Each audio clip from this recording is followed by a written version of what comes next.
कांग्रेस का गढ़ कहे जाने वाले अमेठी लोकसभा क्षेत्र से इस बार की चुनाव में राहुल गांधी मैदान छोड़कर 9-2-11 हो गए हैं। दोस्तों, आज के कुर्सी चक्र में हम बात करेंगे ऐसा क्या वजह है जिस वजह से राहुल गांधी को अपने ही पारंपरिक सीट अमेठी से चुनाव लड़ने से इनकार करना पड़ गया है। दोस्तों, आगे बढ़ने से पहले आप मेरे चैनल को सब्सक्राइब कर लीजिए। अमेठी लोकसभा चुनाव क्षेत्र का इतिहास का बात करें तो 2019 लोकसभा चुनाव से पहले अमेठी से एक बार भी बीजेपी उम्मीदवार सांसद नहीं बने हैं। 2014 लोकसभा चुनाव में राहुल गांधी का टक्कर देने के लिए बीजेपी उम्मीदवार स्मृति ईरानी आती है, जिस समय स्मृति ईरानी पर काफ़ी ट्रोल किया जाता है और बताया जाता है कि मामूली सी लेडीज़ राहुल गांधी को हरा नहीं पाएगी।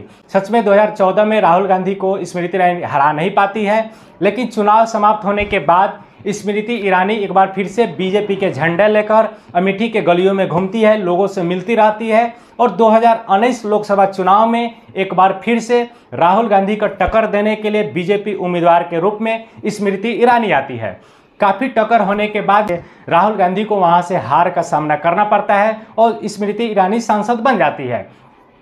जिस टाइम पे चुनाव समाप्त होती है, यानी कि राहुल गांधी के हार होता है, उसके बाद पूरे कांग्रेस पार्टी पे सवाल होना शुरू हो जाता है, क्योंकि उस समय कांग्रेस पार्टी का अध्यक्ष राहुल गांधी खुद थे। यानी बताया जाता है कि राहुल गांधी कांग्रेस के अध्यक्ष थे, उसके बावजूद भी एक मामूली सी लेडीज आती है और अमेठी से राहुल गांधी के पारंपरिक सीट से राहुल गांधी को ही हटा देती है, हरा देती है। चुनाव समाप्त होने के बाद एक तरफ राहुल गांधी अमेठी छोड़कर हेलो टाटा बाय बोलकर साउथ चले जाते हैं, वायनाड के लोगों से मिलने चले जाते हैं। दूसरी तरफ स्मृति ईरानी अमेठी के लोगों को बात सुनना और उनसे मिलने के लिए अमेठी में ही घर बना के बस जाती है। लेकिन इस बार के चुनाव में एक बार फिर से बीजेपी उम्मीदवार स्मृति ईरानी आती है, तो दूसरी तरफ कांग्रेस के उम्मीदवार की चर्चा शुरू हो जाती है। आखिरी तक ले इंतजार करने के बाद भी कांग्रेस उम्मीदवार का लिस्ट आता है, जिसमें राहुल गांधी का नाम नहीं होता है। बताया जाता है कि राहुल गांधी बताते हैं कि इस बार अमेठी से हम चुनाव नहीं लड़ेंगे, जिस पर काफ़ी सारा सवाल होना शुरू हो जाता है। शुरू ये भी होता है कि राहुल गांधी क्यों अपनी पारंपरिक सीट से डर गए, क्यों स्मृति ईरानी से डर गए, क्यों बीजेपी से डर गए और अपने ही सीट से अपने ही उम्मीदवारी सीट छोड़कर साउथ में शिफ्ट होना शुरू हो गए हैं। दोस्तों, इस एक्सपर्ट का मानना है कि इन तमाम क्वेश्चनों का दो पहलू पर समझा जा सकता है।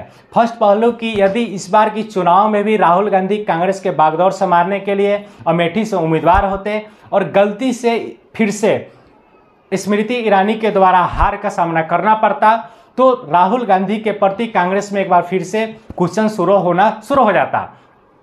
दूसरी तरफ ये भी सवाल हो रहा है, क्या राहुल गांधी के जगह पे प्रियंका गांधी को भी सीट मिल सकता था। तो एक्सपर्ट ये भी बता रहे हैं, यदि प्रियंका गांधी भी चुनाव मैदान में आती और स्मृति ईरानी से टक्कर होती है, यदि प्रियंका गांधी जीत जाती है, तो सवाल फिर से शुरू हो जाएगा कि जिस उम्मीदवार ने राहुल गांधी को हराया था, उसी उम्मीदवार को प्रियंका गांधी ने हरा दिया। यानी कि पूर्ण रूप से कांग्रेस पार्टी में राहुल गांधी पर सवाल उठना शुरू हो जाएगा कि राहुल गांधी में क्या कमी है जिस वजह से उनका पारंपरिक सीट से ही उनको हराया गया और उस पार्टी को प्रियंका गांधी फिर से हरा दिया। दोस्तों, राहुल गांधी के प्रति आपका क्या विचार है, कमेंट करके जरूर बताइएगा। ऐसे ही वीडियो देखने के लिए आप मेरे चैनल कुर्सी चक्र को सब्सक्राइब करें, वीडियो को लाइक करें और शेयर करें। जय हिंद दोस्तों।